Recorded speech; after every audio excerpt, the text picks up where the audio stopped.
Hey guys, welcome to Outlaw Edge. So this is a Harley Davidson front fender, and there was a small dent right here. I have it almost all the way worked out where I want it. You can actually see it a little bit right there. So I'm trying to get it perfect. And then there was a big dent right here. It was like a crease and went from here all the way across. And you can kind of see it in the video.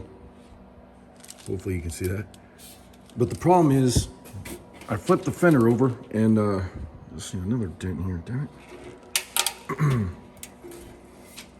And I got this marked right here on the back side and right here. And this was the big crease and then the small crease, obviously.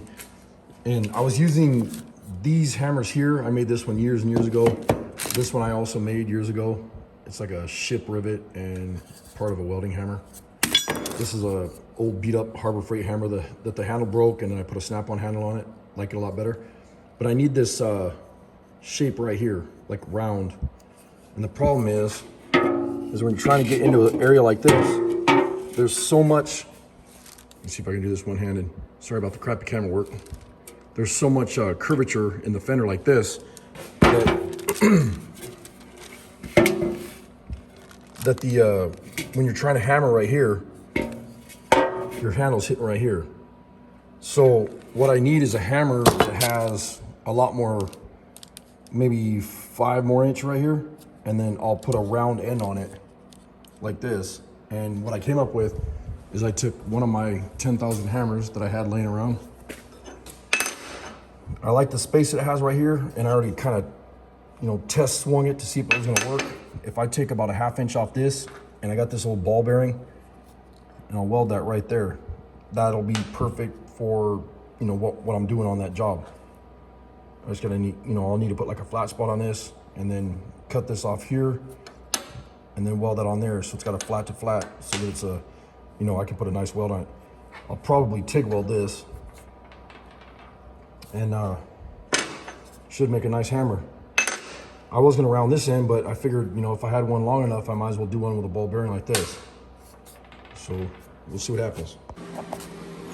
So I just cut this off with the grinder, and then I kind of chamfered, let me zoom in on that.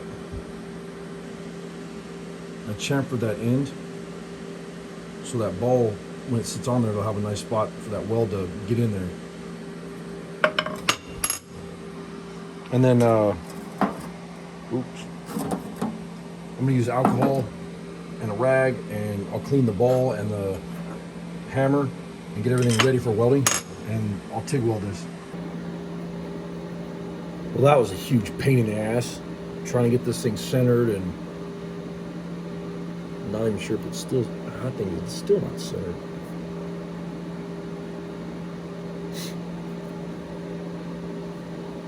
We'll put a spot weld on it and see what it looks like.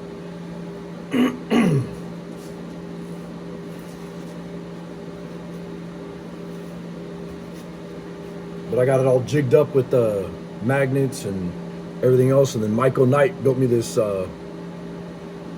welder's third hand, which I use all the time. And then Zach built me this badass guy over here, my TIG welder holder, TIG torch holder, whatever the hell you want to call it. Here we go.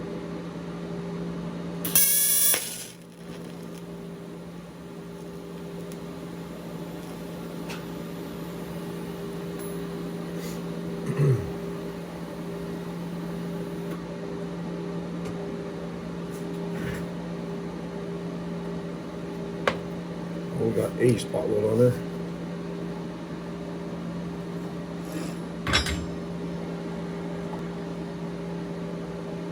Actually got it pretty damn centered, so I'll go ahead and weld it up.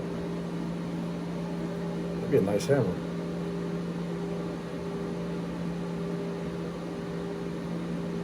Yeah, it looks nice and centered, so that should work out good.